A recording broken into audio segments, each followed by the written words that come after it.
begins inside an abundant rainfall that has created this giant tree forest, where the rich wood and the fruits are the main source of income for the surrounding villages. But in the depths of the forest, huge black shadows are often seen, just like a one-armed monster, who is towering an adventurer that wants to have a fair duel with him. And the adventurer was full of spirit to face him even if he is already exhausted. Still, he knows his cheeks will be clapped if he didn't take this seriously, so he decided to bet everything on this last move. So when the one-armed beast used its ultimate move, and lunged his body towards him, in half a second he jumped to avoid the attack, and because it was such a massive attack, the adventurer made use of the smoke to take this opportunity to get close, and then activate the combo skill of Sound Step and Cross-Pull Blade Slash, to instantly kill the motherfucker in front of him. And with that, he successfully defeated an elite boss by himself, and he was praising himself of how brilliant of a genius he was.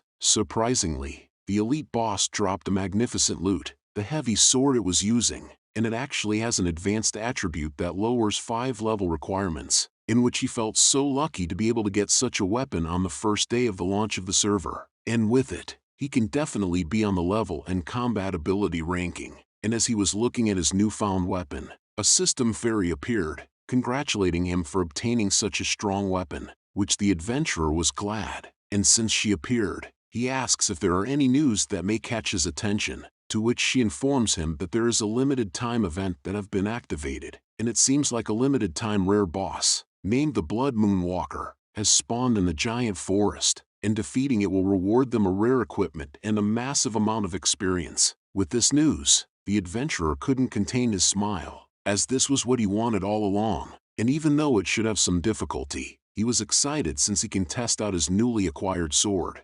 A few moments later, as they were closing in on their target, the system fairy informed the adventurer that it sensed a large number of players heading towards the boss, so she suggested that they need to hurry, or other players will get there first, which the adventurer also felt the same way, but he is having a headache with all these trees everywhere. Suddenly, a purple light shined through the forest just up ahead, and this could only mean that the boss was defeated already, and it dropped purple great equipment. With this, the adventurer hurriedly follows the light, because even if it's an equipment that a warrior cannot use, he can sell it for thousands of gold. With that, he reached his destination, and upon closer inspection, it wasn't only one equipment, but a quite hefty amount of it, and the purple great equipment is in the center of it. With such an amazing sight, any adventurers will be thrilled to take them all, and because the adventurer didn't see anyone, he concluded that he was just lucky that everyone perished with the boss. So he was about to grab the items, and was feeling like the protagonist of the story. However, his celebration was short-lived,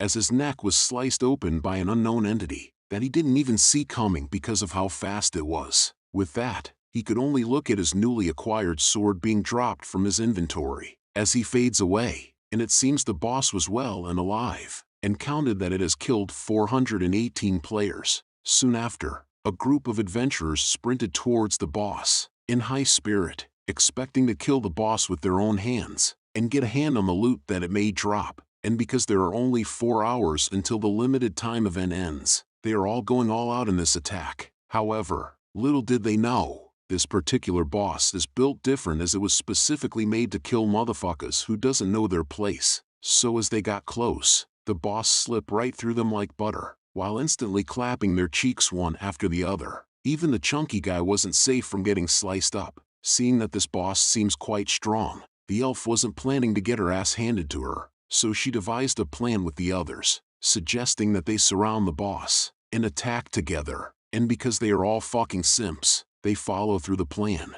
and charge first, while the elf was in the rear. But to their surprise, the boss just sliced them up with ease, and he made sure to also kill the one who made the plan in the first place. With this, the surviving players found out that their attempts were insignificant, so they take all the bullshit they can master out of their ass and attempt to escape, because they know that if they were killed here, their equipment and experience will be dropped. Still, the boss wasn't willing to let them go, and so he killed them all, which he counted that he managed to kill 444 players. However, it was still way too less than he expected, and he could only count on the system fairy to get the adventurers to come to him.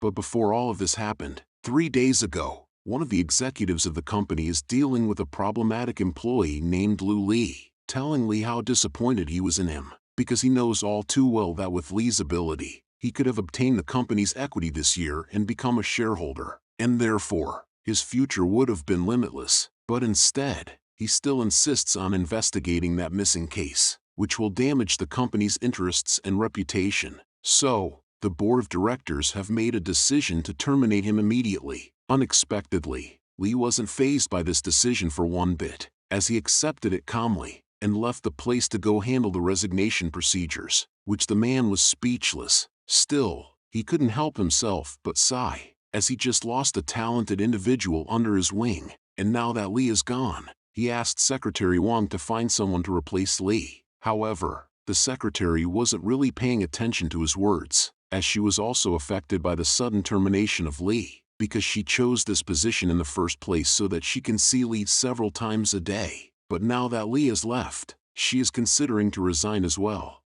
A few moments later, Lee has completely left his work, and was now outside of the building, but now he is closer to the disappearance of his brother, since he finally found evidence about his case. With this, he is more than sure that he will find him soon. Unexpectedly, Lee has the bloodline of Zoro, as he seems to have lost his way, since he is also directionally challenged, who can't differentiate east, south, west, north, and therefore he was now clueless as to where exactly the direction of his house, and this wasn't a problem of his before, since he belongs to a breed of workaholics who only goes home once every 2 years.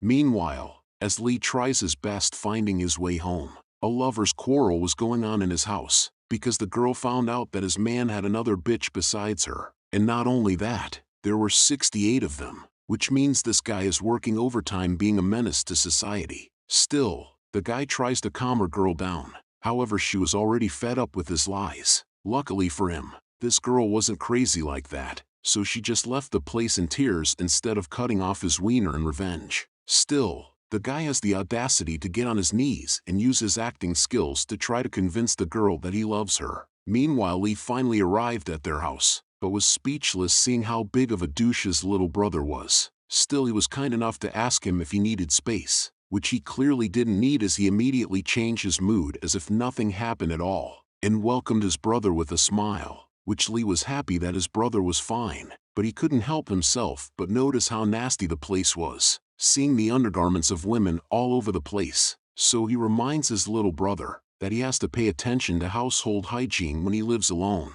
and show some restraint in his private life, to which he just laughs it off, and explains that he is just lonely since he just left him all alone in the house. So to prevent such thing to happen again, this time he should accompany him for a few more days, and not leave in a hurry just like the last time, to which Lee clarified that he was about to do just that, because now he found evidence on their big brother's case. This news came to a surprise, which made his little brother happy. Still, it wasn't the time to celebrate yet, so he instantly changed his demeanor to a more serious one, as he tells his brother Lee that the device he asked him to prepare is ready, and tonight at midnight is the time of Fate Fantasy Moon's official server launch, and they were looking forward for this, since they speculated that the reason why their big brother went missing should be related to this game.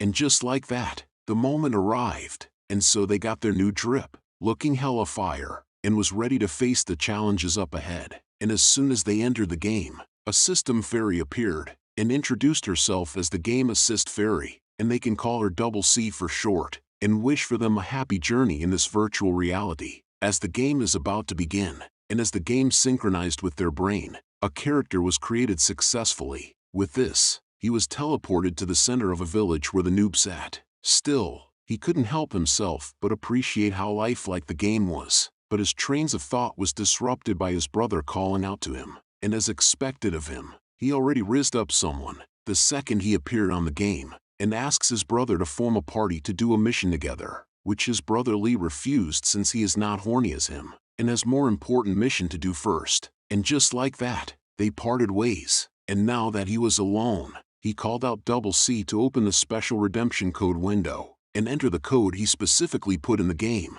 that only he could know, and with that, he received 3 messages from the system. Meanwhile, Double C was flabbergasted at what she saw, as her eyes filled with confusion, since she couldn't identify these items his master had just received. So she asked him what it was, to which he clarified to her that these are the cheats he made, which instantly shocked Double C as she was programmed to put an end to cheating. Still, she politely asks her master first to stop the operation quickly, otherwise his account will be banned permanently. However, Lee wasn't fazed by these at all, since he already hid these things in the underlying code of the game, so the system can't find out. Even if someone wants to find it manually, it will take half a year, so banning him will be impossible. And just like that, he received the first item, named the Omniscient Bracelet, and the stats this item gave is not a joke, and the only requirement to equip this is to be level 10 and above. Not only that, this item has a special attribute, and that is activated when a character levels up.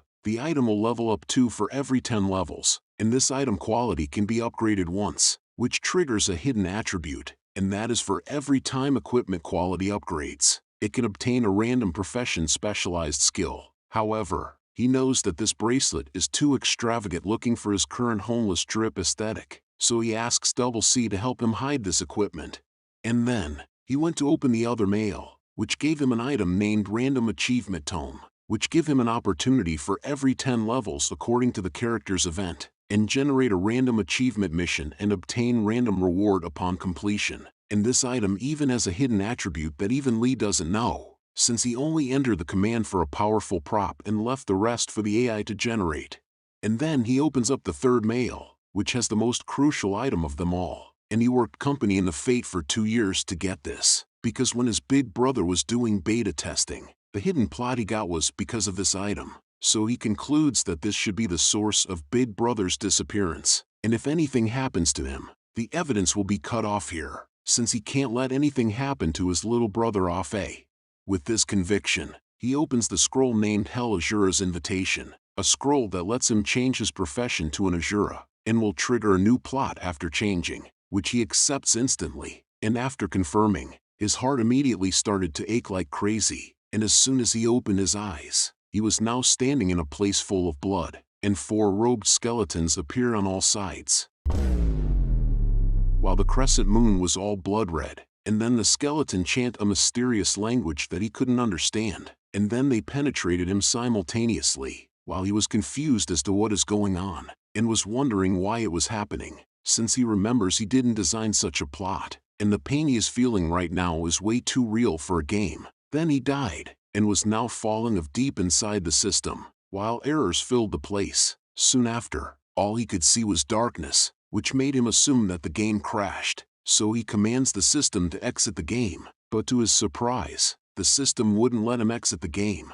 as it couldn't detect his data source, which made him frantic, as he commands the system to try again, but still he wasn't allowed to. The next thing he knew, he came out of the ground and was now a different entity than he expected. So now he was asking himself why he become a skeleton, since he should be an Azura race instead. And what is more confusing is that he doesn't have an idea where the hell he was. So he got up from his grave, and started to look around, but to his surprise, a pathetic-looking monster with a glowing staff called out to him, calling him his servant, and has a huge grin on his face seeing that his summoning ritual has succeeded. And looking at it, it seems like it is an epic rank boss. Still it was an NPC to Lee, so he tried talking to it, and asks where he was, which surprised the monster, as he didn't expect that his summon could speak. This could only mean that he summoned a rare skeleton guard, but since he didn't respond, Lee assumed that he was useless, so he decided to go find someone else to ask to. However, this action of his only made the monster pissed off, since he expected his summon to approach and kneel to him. However, he couldn't let such a disrespect slide, so it seems like his newfound servant need to be whipped first in order to become an obedient one. Otherwise, it will act arrogant against him. With this, he activated his hell chain, and chained up the motherfucker in front of him, which surprised Lee, as he doesn't have a clue what was happening. But as soon as he saw the monster let out a massive aura pointing towards him, he knew his ass was going to be sent to the Shadow Realm. Luckily for him, before his ass got clapped, a huge entity smashed the monster from where he stood, freeing Lee from his chains, and as he looked up, shock filled his face as he couldn't believe how big the monster was. With this, he was now wondering if he entered the wrong map, and how does he even play the game with such a terrible conditions. Realizing that he doesn't have any choice, he tries to call out Double C in hopes that Double C is still with him. Luckily for him, Double C was still connected to his character, and so Double C explains to him that he is currently in the land of pure darkness. It is the birthplace of all the high-level bosses in the game, the most dangerous place. Now that things have been a little bit clearer, he asks Double C for an idea on how to play the game in such a plot, and if there is a place that he can do missions. So Double C checked for all the information she could gather about this place. Soon after, she found out that there is a mission point located 100 kilometers away from where they stood, so she asks her master to come with her. Still, 100 kilometers is no joke, and they could only travel on feet. So as they climb a mountain, Lee asks if there is no other way to get there, to which she clarifies to him that there is. But this is the shortest route, so if he takes the other routes, the distance will increase by 4 times. So he doesn't have a choice but to stick with Double C's recommendation. With this, they even have to travel on a log, while leviathans chase them on waters, which Lee was questioning Double C what road are they taking, but her words of encouragement keep him going, and luckily Afe could still send messages to him, so it helped him get distracted from the insanity that's happening around him,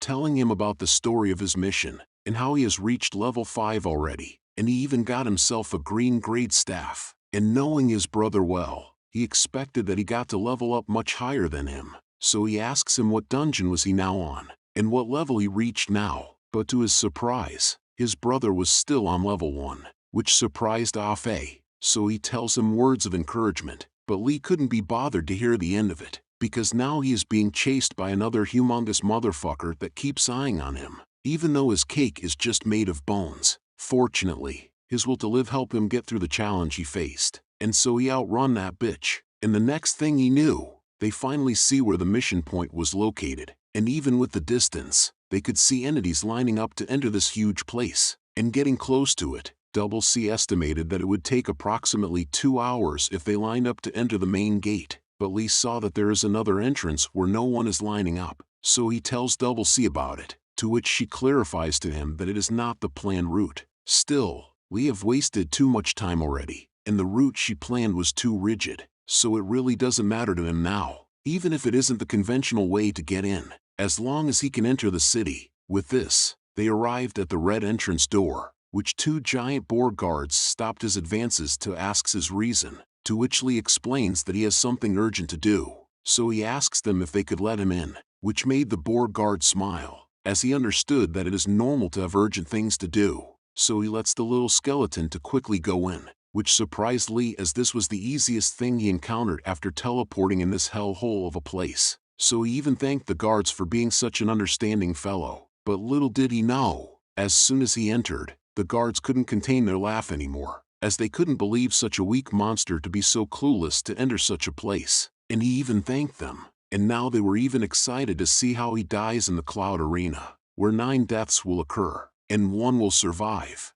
Soon after, Lee finally saw the light in the end of the tunnel, but as soon as he reached the end, and embraced the light from the other side, he was greeted by the loud voice of the commentator that welcomes him as a contestant, which confused Lee, while they look at his basic information, and to their surprise, he is only a level 1 monster, garnering the attention of everyone, but not in the good way, as they laugh at how pathetic he was. Even the commentator assumed that this little skeleton is just a cannon fodder contestant. However, as a good commentator, he gaslights the crowd, telling them that maybe this little skeleton can show them interesting fights. And now that was all settled, he announced that the Battle Fest officially begins, making the crowd excited, as they look forward to the fight that will unfold in front of them. And just like before, the host and the commenters this time are still their most famous, familiar and favorite duo, the quick-tongued rabbit and the slow turtle, who can't even finish his introduction without the rabbit cutting him off. And even though everyone has heard it many times, but, according to the tradition, they still have to announce the rules, and there are only 3 rules in the Wind Cloud Arena. First, the matches will be conducted in a 1 versus 1 arena battle, and the last one standing will be the winner. Second, the arena keeps everything fair, so all contestants' levels will be adjusted to the level of the lowest level contestant, which the minimum will be level 10, and only skills within the adjusted level can be used, and the equipment will be provided by the Wind Cloud Arena. Third, unless the opponent admits defeat, the only way for the contestant to win is to kill their opponent. As for the rewards, The winner of this Wind Cloud Battle Arena will receive 5,000 EXP, and an epic grade weapon corresponding to their level. With this, they adjusted the levels of all contestants, which will be the lowest level battle recorded in the history of the Wind Cloud Battle Arena. And just like that, they were all level 10, and it seems like the other contestant wasn't fond of this outcome. Because of the rules, even their skills were lessened, and one of the contestant couldn't even use their ultimate move they just learned. So everyone was pissed off by this little skeleton that put them in such a disadvantage, and now they are planning to kill him if they got the chance, and warn him not to think he had a chance, since they are confident in their experience. With this, Lee realized that he fucked up big time, and now he regretted that he didn't listen to Double C and just queued up in line.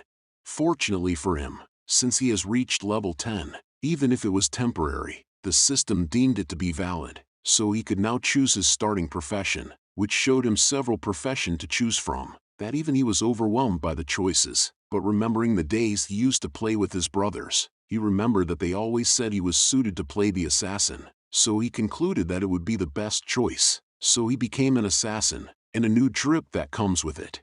And seeing that most of the contestants have adapted to their level, the commentator decided to go with the next step, giving them their designated equipment. With this, Lee realized that this might actually not be such a bad place to start, and if he can't win, he can just surrender immediately, and it wouldn't be a problem for him.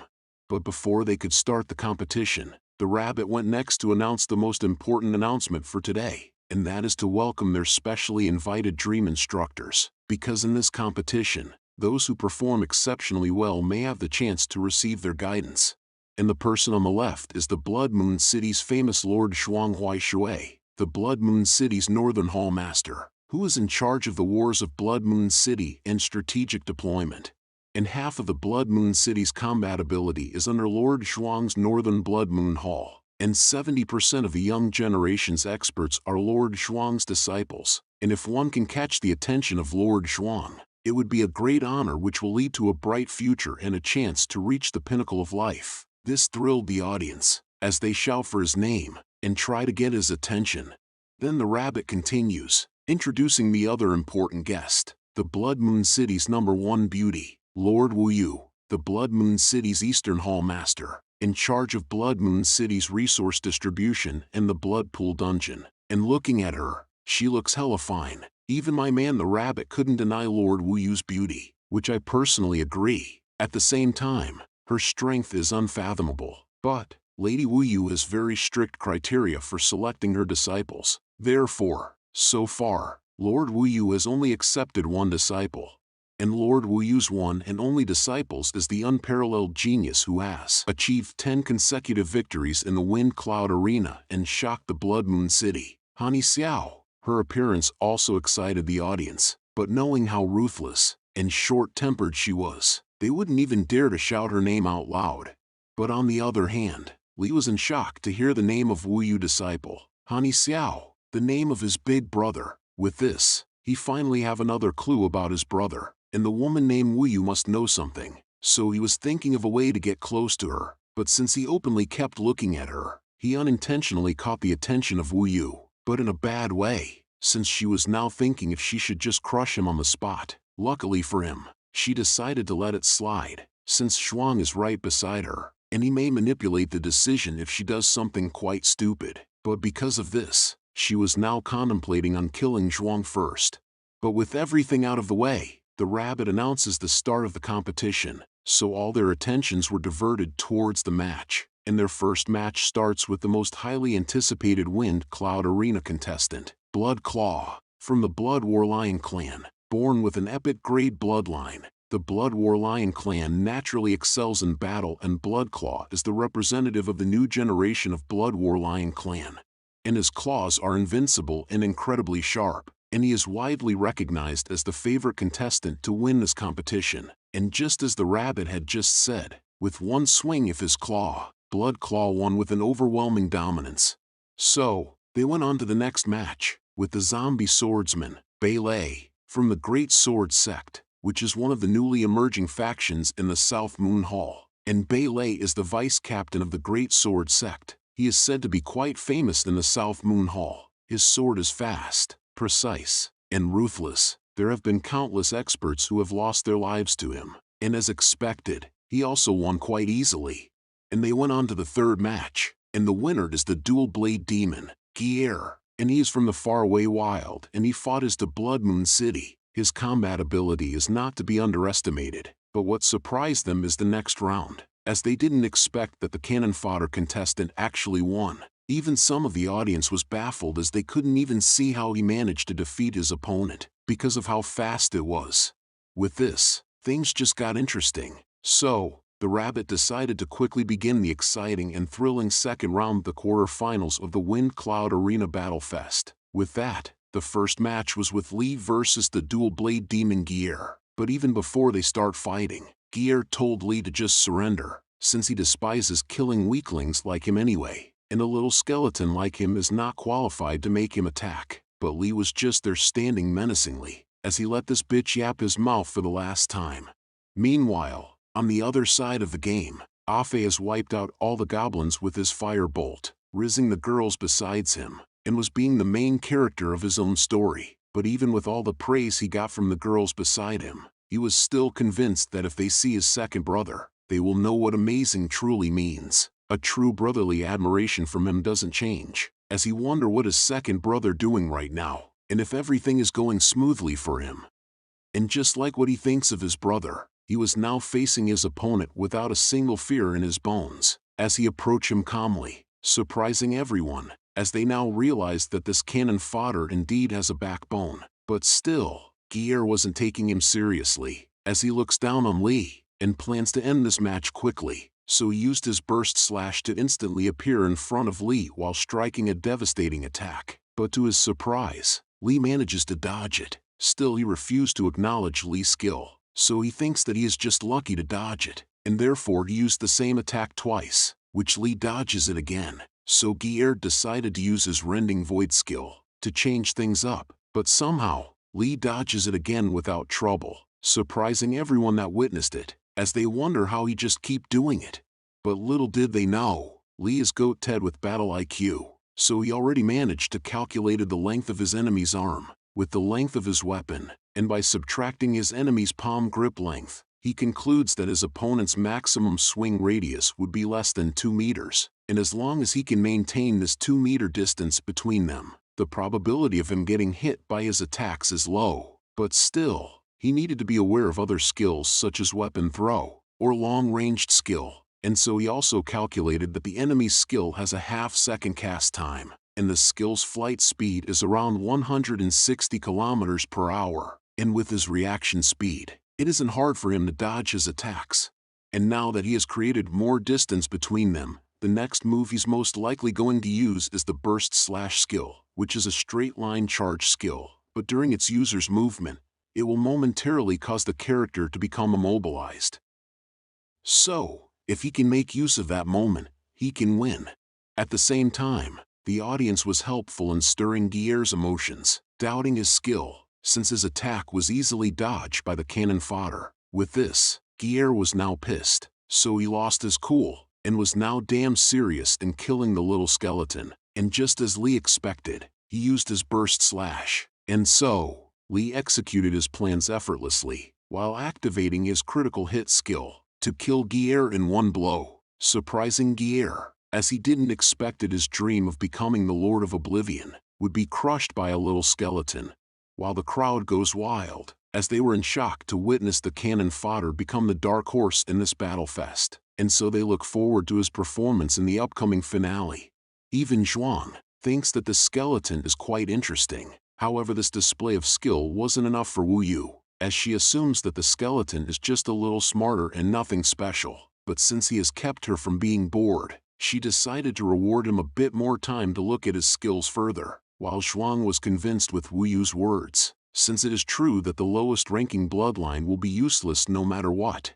And then, they went on to the next match, where everyone was convinced it to be the championship battle, since it is with Blood Claw against the zombie swordsman Beilei. And just like with other contestants, Blood Claw tells Beilei that he should already know it clearly that he is not a match for him. But still, Beilei wasn't fazed by such claims, and even though his bloodline is inferior to him, he was confident that as long as he has his sword in his hand, Nothing can stop him. And with such conviction, Bailey used his combination skill called Flowing Dance Leap, which was a combination of the water dance and burst slash, and become 5 times faster than Gier's burst slash, to sever Bloodclaw's head in one attack. And as his blade comes close, Bailey was confident that it would connect, and therefore showing to everyone that bloodline aren't everything. However, he soon realized that he is not that guy. You're not that guy, pal. Trust me. You're not that guy. As Bloodclaw looked at his blade and started munching it like the caped Baldy, and now that he made his opponent's blade ineffective, it's his turn to attack, using his dual blazing claw to kill him in one go. And Bloodclaw was an out-of-pocket guy, as he insults his opponent even though he was dead already. And with such outcome,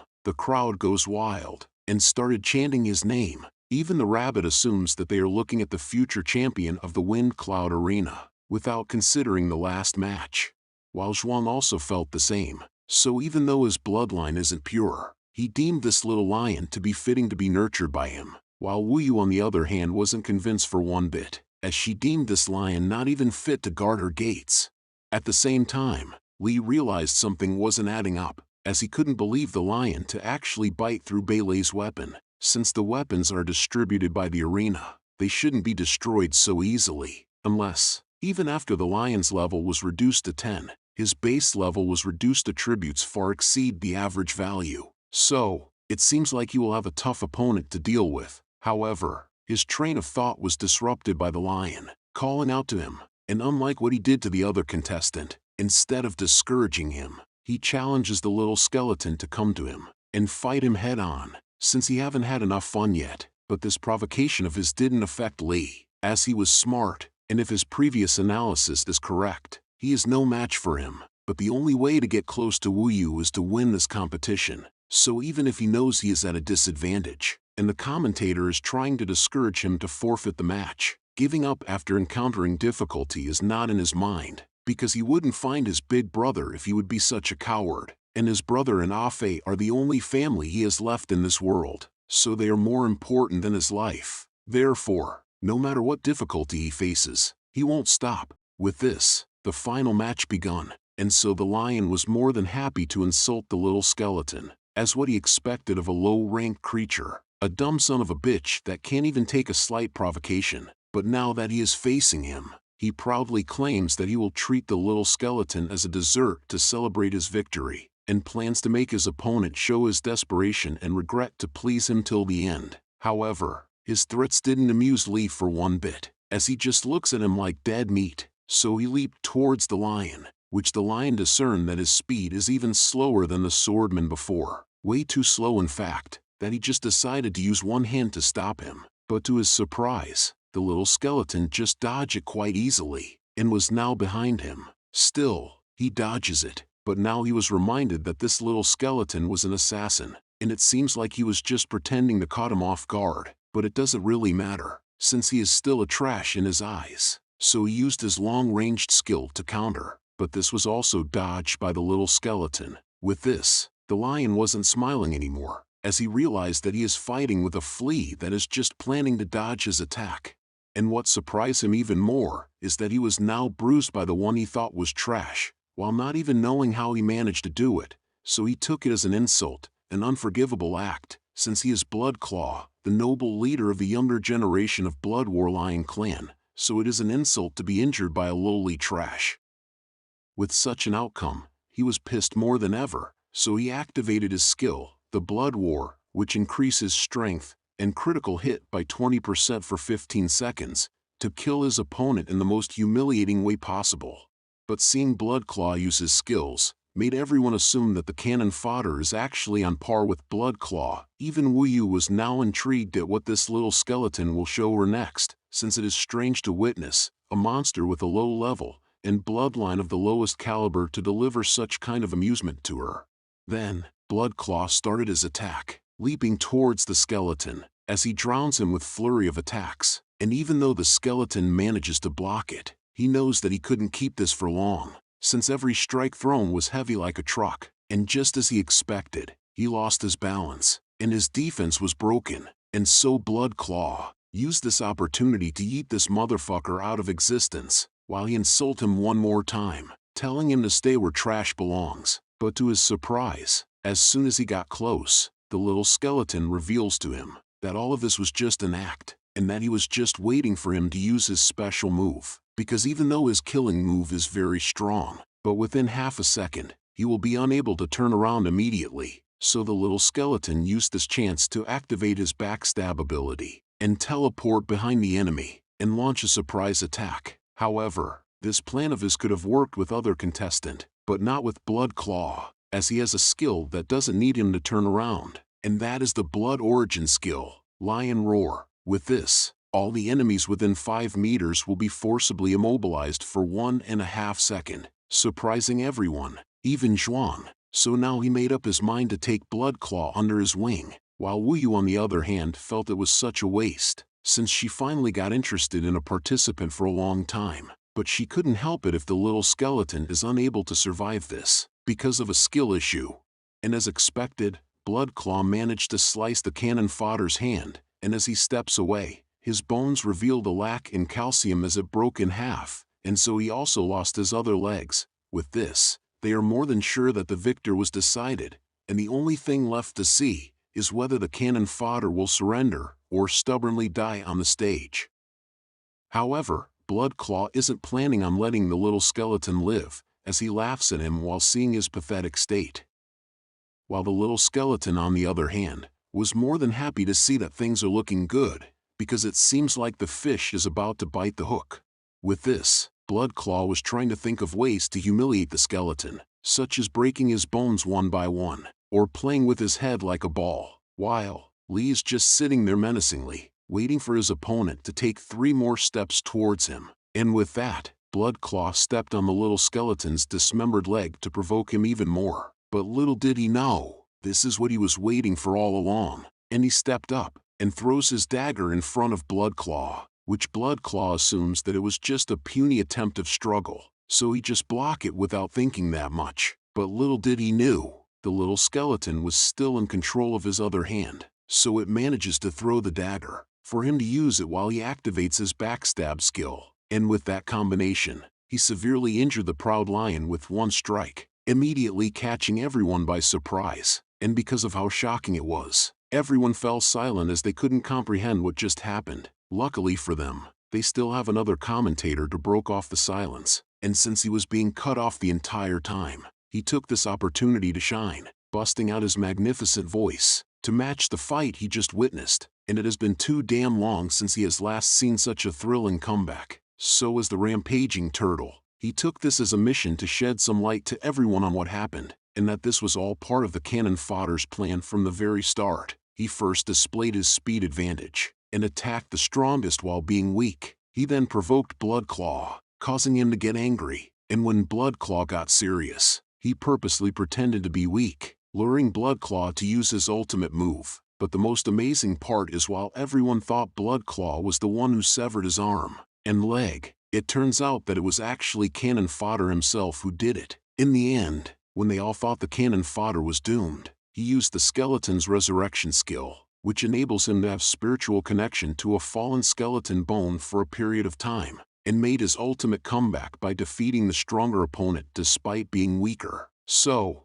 even if the little skeleton wasn't pregnant, he delivered, and so the Cannon Fodder will have a new title, the Moon Slayer. And he was now planning to put this lion on a shirt to prevent future problem, even if Blood Claw already stated that he surrenders. However, this plan of his wasn't in favor of Zhuang, since he was thinking of getting Blood Claw under his wings, and so he stopped Moon Slayer's advances while knocking him back and using his skills to delete him from existence, which Moon Slayer was powerless to deflect such an attack. Luckily, his wits had garnered the interest of Wu Yu, and so she also stepped up to save his ass, and used heaven-piercing blast to take revenge on the motherfucker who did this to her precious skeleton. And with such overwhelming display of power, even Zhuang had taken damage from it, and was now yapping his mouth, asking for a reasonable explanation why she did such a thing. But she doesn't feel the need to explain herself to him, as she just ignored him, and saved the skeleton that took her interest, and tell him that from now on, he belongs to her. It should have been me, not him! It's not fair!